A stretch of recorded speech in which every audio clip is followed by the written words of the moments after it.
पत्नी ने न जाने क्या किया था कि पति ने उसे एक के बाद एक नए थप्पड़ जड़ दिए। हमेशा हर सिचुएशन शांति से हैंडल करने वाली पत्नी भी इस बार इतनी अशांत हो उठी कि उसने अपनी चप्पल ही निकाल कर पति की ओर दे फेंकी। चप्पल पति के बालों को छूते हुए निकल गई। यह किस्सा यहीं पर खत्म हो सकता था, मगर पति ने इसे अपनी मर्दानगी का विषय बना लिया और बात बद से बदतर हो चली गई। रिश्तेदारों ने भी आग में घी का काम किया। किसी ने कहा, जो औरत अपने पति को चप्पल से मार सकती हैं वो ना ही तो वफादार हो सकती हैं और ना ही पतिव्रता। ऐसी औरत परिवार ही नहीं पूरे समाज पर कलंक की तरह है। बीवी के पक्ष वाले कहाँ पीछे रहने वाले थे। किसी ने कहा, 21वीं सदी में भी जो स्त्री के साथ मारपीट करते हैं उन्हें तो जेल भेज देना चाहिए। तो कोई कहता, जरूर उसको कोई और पसंद आ गई होगी, इसलिए अब पत्नी से मारपीट करने लगा है। बात कोर्ट तक पहुंच गई। दोनों पक्षों ने एक दूसरे के खिलाफ केस फाइल कर दिया। पति ने चरित्रहीन होने का तो पत्नी ने दहेज और शारीरिक उत्पीड़न का आरोप लगाया। 2 वर्षों से अधिक समय के लिए केस चला था। इन 2 वर्षों के दौरान दोनों पति पत्नी अलग अलग रहे थे। इन 2 वर्षों के दौरान दोनों पक्षों के समर्थकों की संख्या कम हो गई थी। पहले जहां 2 पक्षों में समर्थकों का समूह होता था, अब गिने चुने लोग रह गए थे। पति और पत्नी दोनों की आर्थिक स्थिति भी इस समय के दौरान नीचे गिर चुकी थी, जिन्हें वो अपना शुभचिंतक समझ रहे थे। पैसों की बात आते ही उन्होंने भी अपना पलड़ा झाड़ लिया था। अगर कोई देने को राजी भी हुआ तो मोटे ब्याज की शर्त पर।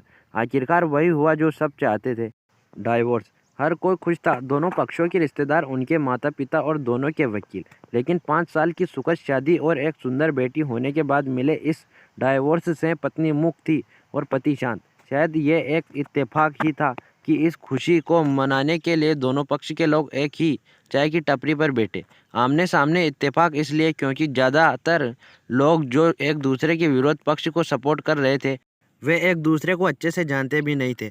पति पत्नी भी इन सभी से दूर एक दूसरे के सामने मेज पर बैठे।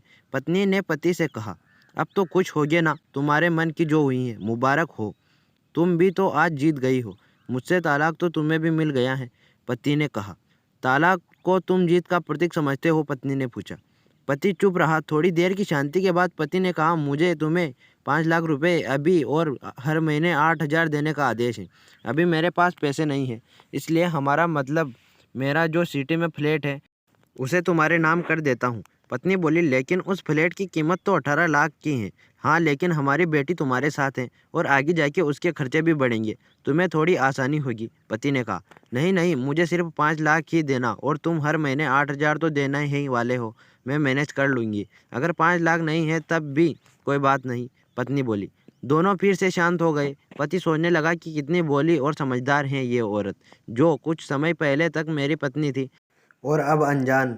यह वही हैं जो कम से कम खर्च में घर चलाती और पैसे बचाकर मेरे जन्मदिन और बर्थडे पर हमेशा मेरे लिए नए कपड़े खरीद लाती। कभी बीमार भी हो जाती तो पैसे बचाने के लिए मुझे मालूम न होने देती और घरेलू नुस्खों से अपना इलाज कर लेती। मगर घर में कोई और बीमार होता तो तुरंत डॉक्टर के पास लेकर जाती। मेरी ही मति मर गई थी, जो मैं ही अपनी झूठी मर्दानगी के चक्कर में इतनी बड़ी गलती कर बैठा। पत्नी के दिमाग में भी उथल पुथल चल रही थी। अभी भी वैसे का वैसा है। पहले भी खुद से ज़्यादा हमारे बारे में सोचता था और अब भी वही कर रहा है।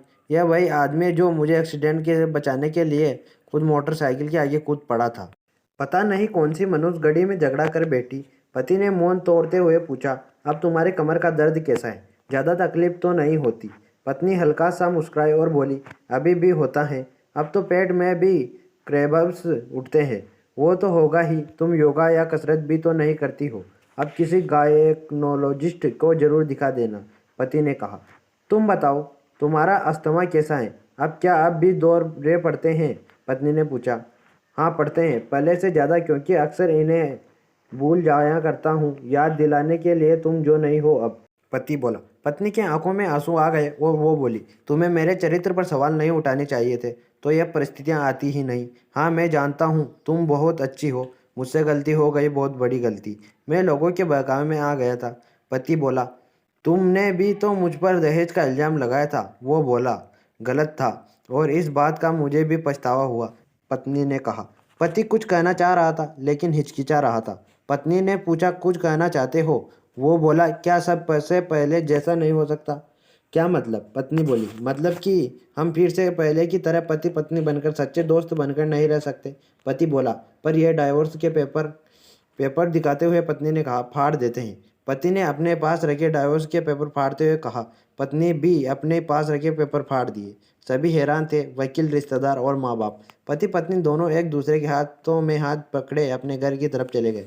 दोस्तों, यह कहानी उन हर पति पत्नी के लिए बड़ी सीख है जो छोटी छोटी बातों पर लड़ते हैं और इन झगड़ों को बड़ा बना के अलग होने का डिसीजन लेते हैं।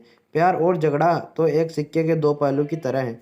दोनों को स्वीकार करना होगा, तभी यह पवित्र रिश्ता उसकी मंजिल तक पहुंच पाएगा। तो दोस्तों, यह कहानी उम्मीद है कि आप सभी को बढ़िया लगी होगी, और अच्छी लगी हो तो इस वीडियो को लाइक करें, कमेंट करें और शेयर करें।